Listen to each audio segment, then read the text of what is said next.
Mutton வச்சு குழம்பு வச்சுக்கலாம். அதுக்கு என்ன பண்ணணும்னாக்கா முதல்ல அடுப்பை பற்ற வச்சு ஒரு குக்கரை வச்சுக்கோங்க. குக்கர் நல்லா காயிட்டும். காஞ்சதுக்கப்புறம் நம்ம வந்துட்டு இதில் லைட்டாக எண்ணெய் ஊற்றிக்கலாம். ஏன்னா இது ஏற்கனவே மட்டனு. ஸோ மட்டனில் வந்துட்டு கொழுப்பு சத்து அதிகமாக இருக்கிறதுனால எண்ணெய் கம்மியாக சேர்த்துக்கோங்க. ஃபஸ்ட்டு நம்ம வந்துட்டு மட்டன் இஞ்சி பூண்டு பேஸ்ட்டு போட்டு மட்டனை வேக வச்சு எடுத்துக்கலாம். ஃப்ரெண்ட்ஸ், இப்போ வந்துட்டு நம்ம இஞ்சி பூண்டு பேஸ்ட் வந்துட்டு ரெண்டு ஸ்பூன் பக்கம் இருக்குது. அதை அப்படியே போட்டுக்கலாம்.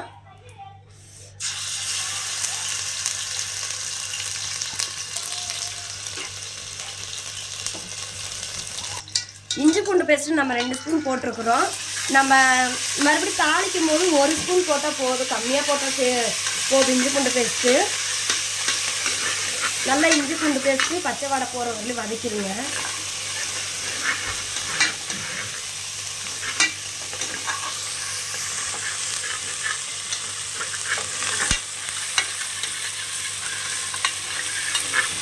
இதில் கொஞ்சமாக ஓகே, இப்போ வதங்கிருச்சு.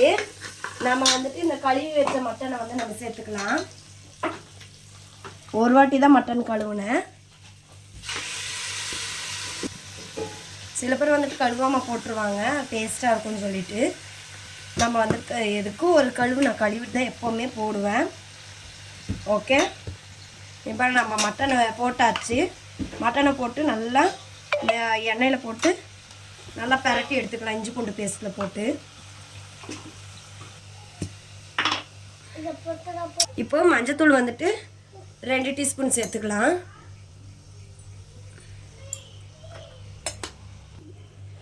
கல்லுப்பு வந்துட்டு தேவையான சேர்த்துக்கோங்க. ஓகே, இப்போ நல்லா இதை போட்டு பரட்டி எடுத்துக்கலாம்.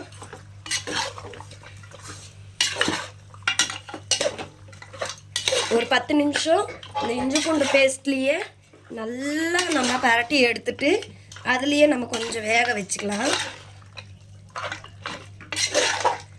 நல்லா இது பரட்டி விட்டுறலாம்.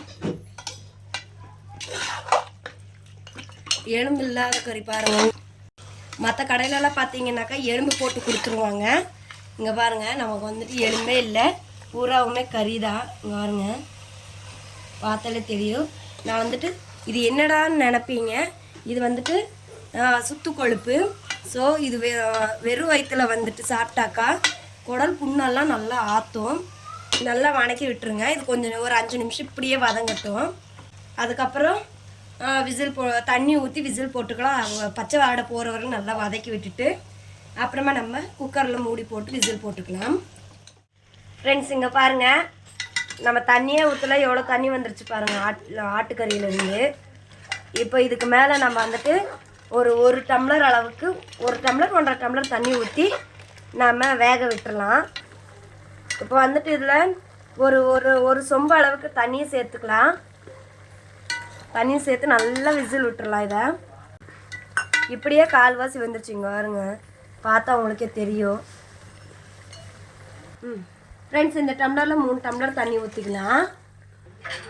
இந்த தண்ணி தான் நமக்கு ரொம்ப முக்கியம். குழம்புக்கு கறியோட சாறு தான் ரொம்ப முக்கியம். ஸோ 3 டம்ளர் நம்ம ஊற்றிட்டோம். இதை ஊற்றியாச்சு பாருங்கள். உப்பு செக் பண்ணிவிட்டு நம்ம வந்துட்டு வேக வச்சுக்கலாம். குக்கர் விசில் போட்டு விட்டுடலாம். நம்ம வந்துட்டு குக்கரை மூடி போட்டு விசில் போட்டுடலாம்.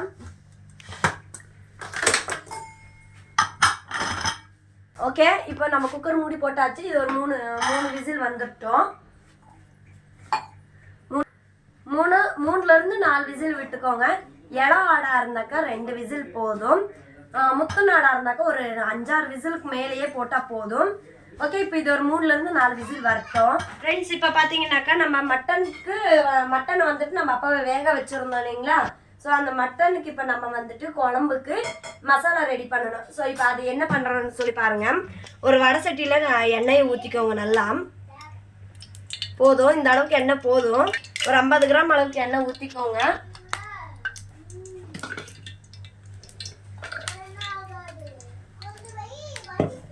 எண்ணெய் நல்லா காஞ்சதுமே வெங்காயத்தை சேர்த்துக்கலாம். நம்ம 1 கிலோ மட்டனுக்கு 1/4 கிலோ வெங்காயத்தை சேர்த்துக்கோங்க. அதுவும் சின்ன வெங்காயத்தை சேர்த்துக்கோங்க. போதுமா?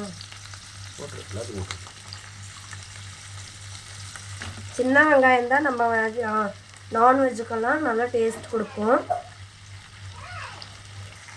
ஸ்டவ் வந்துட்டு இப்போ ஹையில் வச்சுக்கிட்டு நல்லா வதக்கி விடுங்க. வதங்கட்டும், கொஞ்சம் ப்ரௌன் கலராக வரட்டும். அதுக்குள்ளே நம்ம தக்காளி வந்துட்டு நம்ம கட் பண்ணி வச்சுக்கலாம். இப்போ வந்துட்டு வெங்காயம் வதங்கும் போதே நம்ம வந்துட்டு ஒரு 4 வரமிளகா சேர்த்துக்கலாம். காரத்துக்கு ஏற்ற மாதிரி நீங்கள் சேர்த்துக்கோங்க. நான் வந்துட்டு காரம் கம்மியாக சேர்க்குறேன்.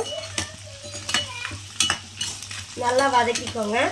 அதுக்கு முன்னாடி இப்போ தக்காளி வந்துட்டு பெரிய சைஸ் தக்காளி நம்ம 2 எடுத்துருக்கோம். இங்க ஸோ இந்த 2 தக்காளி எடுத்துருக்கோம். மட்டனுக்கு வந்துட்டு தக்காளி வந்துட்டு கம்மியாக சேர்த்துனா போதும். கல்லுப்பு கொஞ்சம் லைட்டாக வதங்கிறதுக்காக கொஞ்சமாக சேர்த்துக்கலாம்.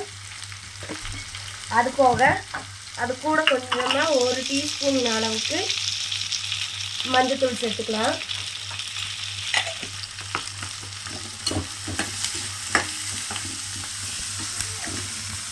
நல்லா பரட்டி விட்டுருங்க. இது கூடவே இப்போ நம்ம வந்துட்டு 2 தக்காளி நம்ம சேர்த்துக்கலாம். இது கூட நம்ம வந்துட்டு தேங்காய் வந்துட்டு ஒரு 1/2 மூடி நம்ம திருகி சேர்த்துக்கலாம்.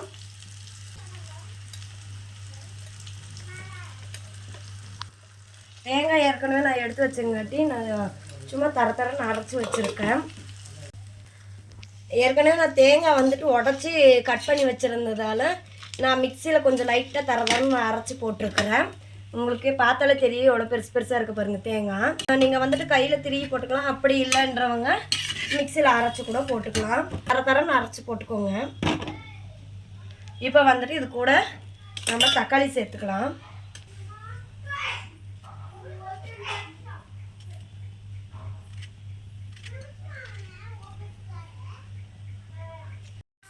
இப்போ வந்துட்டு தக்காளியை நம்ம சேர்த்துட்டோம். நல்லா நம்ம பரட்டி விட்டுக்கலாம். வந்துட்டு நம்ம 2 தக்காளி சேர்த்தாச்சு. நல்லா பரட்டி விட்டுடலாம். ஸ்டவ் வந்துட்டு இதுக்கு மேலே நம்ம மீடியமாக வச்சுட்டு நல்லா வதங்கணும். தக்காளி வந்து கொஞ்சம் நல்லா வதங்கணும். வதங்கினதுக்கப்புறம் நம்ம இதை ஆற வச்சு அரைச்சி எடுத்துக்கலாம். தக்காளி வந்துட்டு எப்போவுமே மட்டன் நீங்கள் செய்யும் போது தக்காளி கம்மியாக சேர்த்துக்கோங்க.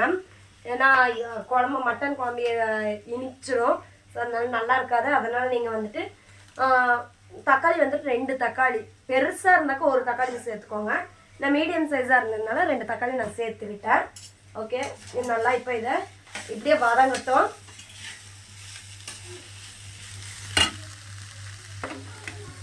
எந்த அளவுக்கு வதக்குறனோ அந்த அளவுக்கு தாளித்து முடிச்சுட்டு உங்களுக்கு ஸ்டவ் ஆஃப் பண்ணும்போது உங்களுக்கு நான் காட்டுறேன். பாருங்க, இப்போ நான் வந்துட்டு அரைக்கிறதுக்கு ஆற வச்சிருக்கிறேன். இந்த அளவுக்கு நீங்கள் தாளித்து எடுத்துக்கோங்க. ஓகே, இப்போ நம்ம வந்துட்டு இதை அரைச்சி எடுத்துக்கலாம். இங்கே பாருங்கள் ஃப்ரெண்ட்ஸ், கறி பாருங்கள். ஸோ இது ரொம்ப முத்தன ஆடு தான். நான் கூட இளம் ஆடுன்னு நினச்சேன். பார்த்தா ஒரு 10 விசில் பக்கம் விட்டுருப்பேன். பாருங்கள் எப்படி வெந்திருக்குன்னு பாருங்கள். நீங்களும் நல்லா விசில் விட்டுருங்க. 10லேருந்து 12 விசில் வரலையும் விட்டு நல்லா வேக வச்சுக்கோங்க.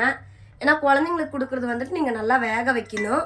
முடிஞ்ச அளவுக்கு நீங்கள் இந்த மாதிரி வாங்கி சாப்பிட்டு பாருங்கள். அப்படியே உங்களுக்கு பிடிக்கல அப்படின்றவங்க வீட்டு பக்கத்தில் இருக்கிற மட்டன் ஸ்டாலில் வாங்கி நீங்கள் சாப்பிட்டுக்கோங்க. என்னோட நோக்கம் என்னென்னா, இது ஒரு டைம் சாப்பிட்டு பாருங்கள். ஒரு டேஸ்ட்டு பிடிச்சிருந்தாக்கா நீங்கள் அங்கேயே வாங்கியிருப்பீங்க. கறியெல்லாம் வந்துட்டு குறை சொல்கிற மாதிரி இல்லை, சூப்பராக இருக்குது. டேஸ்ட்டும் செம்மையாக இருக்குது. ஆனால் நீங்கள் என்ன பண்ணுறீங்கன்னாக்கா விசில் மட்டும் கொஞ்சம் நல்லா தாராளமாக விட்டுக்கோங்க. ஒரு 10 விசில் பக்கம் விடுங்க. அப்போ தான் நல்லா வேகும். 10லேருந்து 12 கூட விட்டு நல்லா வேக வச்சுக்கோங்க. பஞ்சு மாதிரி இருக்கும் வெந்தாக்கா. மட்டனை வந்துட்டு நீங்கள் குக்கரில் போட்டு நல்லா விசில் விடுங்க. குக்கரில் போட்டால் தான் நல்லா வேகும். மற்ற சிக்கனெல்லாம் நம்ம வந்துட்டு சாதாரணமாக வடை சட்டியில் வேக வைப்போம். இது வந்துட்டு கம்பல்சரி நீங்கள் வந்துட்டு குக்கரில் தான் செய்யணும். விறகடுப்பு இருக்கிறவங்க விறகடுப்பில் செஞ்சாலும் செம்ம டேஸ்ட்டாக இருக்கும். இப்போ வந்துட்டு நம்ம மட்டன் குழம்புக்கு தேவையான ஸ்பைசஸ் எல்லாம் போட்டு வதக்கி நம்ம அரைச்சிக்கலாம். இப்போ அது என்னென்ன ஸ்பைசஸ்ன்னு சொல்லிட்டு உங்களுக்கு நான் காட்டுறேன் வாங்க. இப்போ பாருங்கள், கிராம்பு வந்துட்டு ஒரு 10லேருந்து 12 கிராம்பு போட்டுக்கோங்க. வெறும் வடை சட்டியில் எண்ணெய் ஊற்றாமல் நீங்கள் அப்படியே போட்டு தாளிச்சுக்கோங்க. சிம்மில் வச்சுக்கோங்க. ஹையில் வச்சிங்கனாக்கா கருகிடும். கருகுனாக்கா டேஸ்ட் நல்லா இருக்காது. சீரகம் வந்துட்டு நல்லா ஒரு 2 ஸ்பூன் சேர்த்துக்கோங்க. அதே மாதிரி மிளகு வந்துட்டு ஒரு 1.5 ஸ்பூன் அளவுக்கு சேர்த்துக்கோங்க.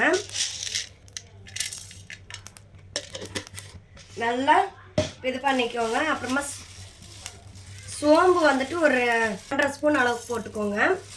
பட்டை வந்துட்டு இந்த சைஸில் இருந்தால் ஒரு 10 பட்டை போட்டுக்கோங்க. இதுவே பெருசாக இருந்தாக்கா ஒரு 2 பட்டை போட்டு சேர்த்துக்கோங்க. இப்போ நல்லா அதை வதக்கி விடுங்க. இப்போ இது கூடவே மல்லியும் வந்துட்டு இங்கே பாருங்க, நான் நாட்டு மல்லி சேர்த்துறேன்.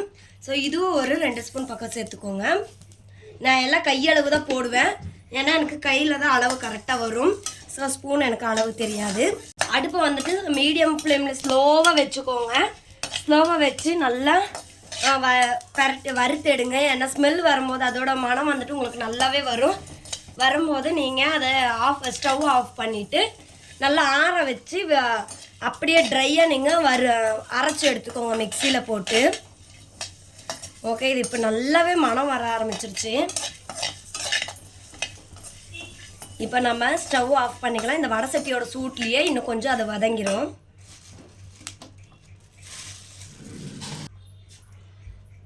ஓகே ஃப்ரெண்ட்ஸ், இப்போ இதை நம்ம வறுத்தாச்சு. இப்போ நம்ம இதை ஆற வச்சுட்டு அரைச்சி காட்டுறேன் பாருங்கள். உங்களுக்கு பார்த்தீங்கன்னாக்கா நான் மட்டனுக்கு வந்துட்டு உங்களுக்கு ஸ்பைசஸ் எல்லாம் போட்டேன் இல்லைங்களா? ஸோ அதை வறுத்தோம் இல்லையம்மா, அதை வந்துட்டு நான் அரைச்சி வச்சாச்சு. ஆற வச்சு அரைச்சி வச்சுருக்கேன். இந்த மாதிரி தரன்னு ரொம்ப ரொம்ப நைஸாகவும் அரைக்கக்கூடாது, ரொம்ப தரன்னு அரைக்கக்கூடாது. மீடியமாக இந்த மாதிரி இங்கே பாருங்கள், உங்களுக்கே தெரியும், பார்த்தாக்கா தெரியும் பாருங்கள். இந்த அளவுக்கு நீங்கள் அரைச்சிக்கோங்க. ஸோ ஓகே, இது அப்படியே மூடி வச்சிடலாம், ஏன்னா மனம் போயிடும். இந்த வெங்காயம், தக்காளி, தேங்காய் இதெல்லாம் நம்ம வணக்கணும் இல்லைங்களா? ஸோ அதுவும் நான் அரைச்சி வச்சுட்டேன். இப்போ வந்துட்டு நல்லா நான் அடுப்பில் வந்துட்டு ஒரு சட்டியை வச்சுக்கிடலாம். சட்டியை வச்சுட்டு சட்டியில் வந்துட்டு ஒரு 3 ஸ்பூன் 4 ஸ்பூன் அளவுக்கு எண்ணெயை ஊற்றிக்கோங்க. ஏன்னா எண்ணெய் கம்மியாக சேர்த்துக்கலாம். ஏற்கனவே மட்டன் வந்துட்டு கொலஸ்ட்ராலு, ஆயில் அதை விட கொலஸ்ட்ராலு. போதும், இந்த எண்ணெய் போதும். ஒரு 50 கிராம் அளவுக்கு எண்ணெயை சேர்த்துக்கோங்க. அப்புறம் பார்த்தீங்கன்னாக்கா இஞ்சி பூண்டு பேஸ்ட் வந்துட்டு 1 ஸ்பூன் போட்டுக்கோங்க. ஏன்னா நம்ம ஏற்கனவே கறி வேகும் போது 2 ஸ்பூன் போட்டுக்கிறோம். இப்போ வந்துட்டு 1 ஸ்பூன் போட்டுக்கலாம். இப்போ வந்துட்டு கருவேப்பிலை வந்துட்டு ஒரு கொத்து போட்டுக்கோங்க. போட்டு நல்லா வதக்கிடுங்க. கருவேப்பிலை வந்துட்டு இன்னும் கொஞ்சம் கூட நீங்கள் சேர்த்துக்கோங்க, ஏன்னா மனம் நல்லா இருக்கும், டேஸ்ட்டாகவும் இருக்கும். இப்போ வந்துட்டு இஞ்சி பூண்டு பேஸ்ட்டு நல்லா வதங்கிருச்சு. இந்த மசாலா நம்ம சேர்த்துக்கலாம்.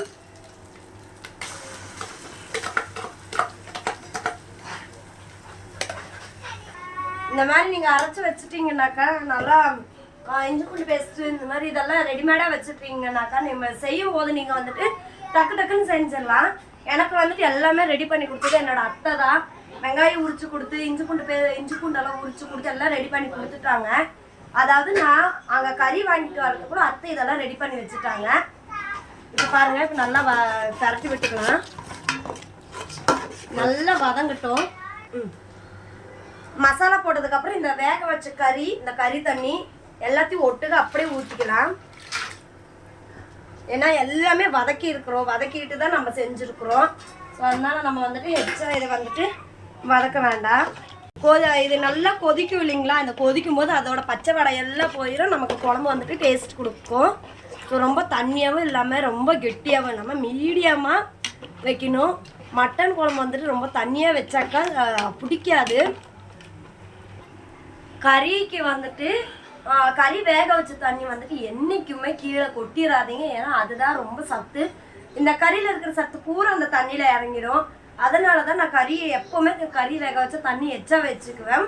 ஸோ அந்த கறி முழுகிற அளவுக்கு அதை விட கொஞ்சம் ஓரளவுக்கு எக்ஸ்ட்ரா வச்சு இந்த மாதிரி நான் அதை குழம்பு தாளிக்கும் போது அதை சேர்த்து ஊற்றிடுவேன்.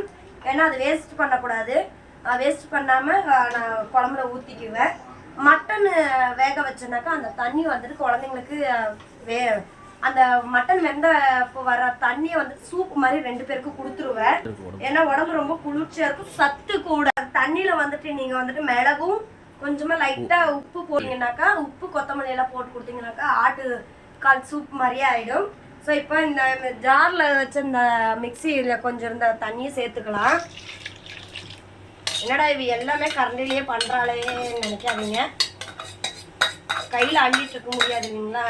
கரெக்டாக கப்புன்னு ரெடியாக போட்டுடலாம். இதில் வந்துட்டு இது குட்டி கரண்டி தான். இந்த கரண்டியில் நான் வந்துட்டு இதை ஒரு கரண்டி சேர்க்குறேன் பாருங்கள். இது நம்மளே வறுத்து வச்ச மசாலா. ஒரு ஸ்பூன் ஒரு கரண்டின்றது கொஞ்சம் ஒரு சேர்த்துக்கோங்க பாருங்கள். இது நான் எடுத்து வச்சுட்டேன். இந்த கரண்டியில் 1.25 கரண்டி போட்டுக்கோங்க. ஸ்பூன் கணக்கு பார்த்தீங்கன்னாக்கா 3 ஸ்பூன் சேர்த்துக்கோங்க. இது பாருங்கள், இது நான் வந்துட்டு இப்போ ஸ்டோர் பண்ணி வச்சுருவேன். ஒரு நல்லா கெட்டியான டப்பாவில் போட்டு, பிளாஸ்டிக் டப்பாவில் போட்டு பேக் பண்ணிடுவேன். அதாவது மூடி போட்டு நல்லா டைட்டாக மூடிடுவேன். மூடினாக்கா இந்த மணம்லாம் நமக்கு போகாது. இது வந்துட்டு சிக்கனுக்கு மட்டனுக்கு ரெண்டுத்துக்குமே யூஸ் பண்ணிக்கலாம். ஃபிஷ்ஷை தவிர சிக்கன், மட்டன், முட்டை இதுக்கெல்லாம் சேர்க்கலாம். ஓகே, இப்போ அவ்வளோதான். இது நல்லா கொதிக்கட்டும். இது கூட இன்னொரு 1.5 டம்ளர் அளவுக்கு தண்ணி சேர்த்துக்கலாம். நினைப்பீங்க என்னடா இது குழம்பு இந்த கலரில் ஒயிட் கலரில் இருக்குது அப்படின்னு நினைப்பீங்க.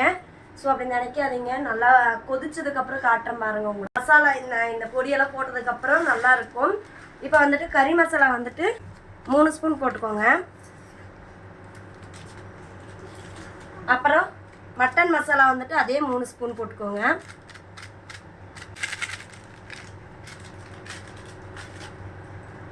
போட்டு நல்லா கலக்கி விட்டுருங்க.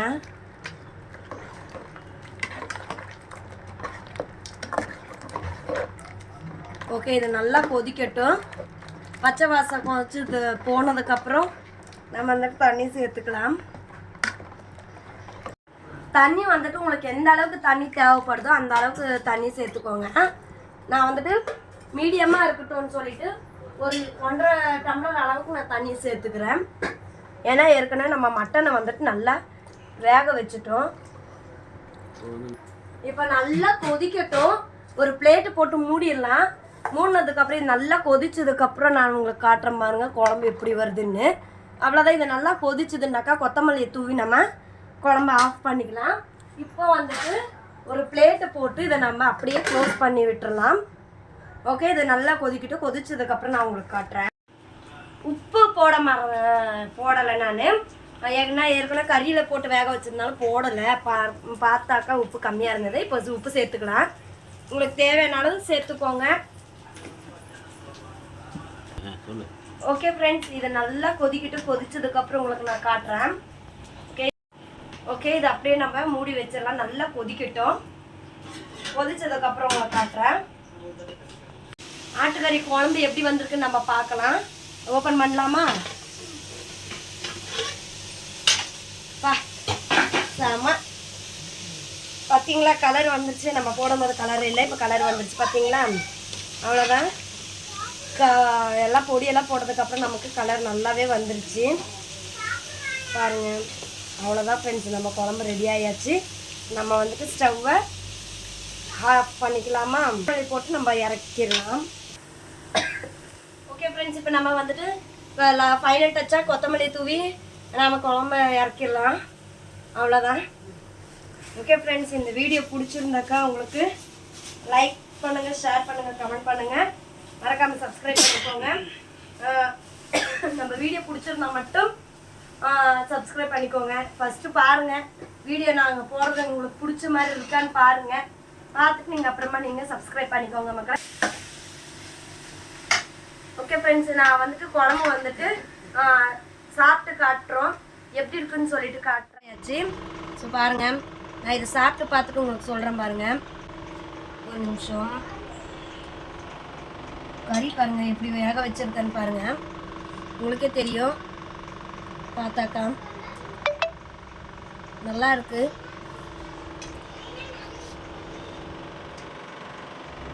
செம்ம டேஸ்ட்டு கறியை நம்ம குழம்புல சாப்பாடு கணிஞ்சு சாப்பிட்டு பார்க்கலாம்.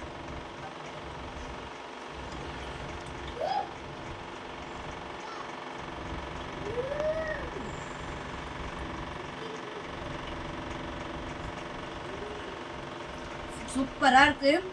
இதே மாதிரி உங்கள் வீட்டில் நீங்கள் செஞ்சு பார்த்துட்டு எனக்கு கமெண்ட் எப்படி இருக்குன்னு சொல்லுங்கள். அடுத்து வந்துட்டு குடல் கிரேவி செஞ்சோம். பாருங்கள் எப்படி இருக்குது பாருங்கள். இது அப்படியே சாப்பாட்டில் போட்டு கடைஞ்சி சாப்பிட்டா அவ்வளோ டேஸ்ட்டாக இருக்கும். இது அந்த வீடியோவும் வரும் உங்களுக்கு.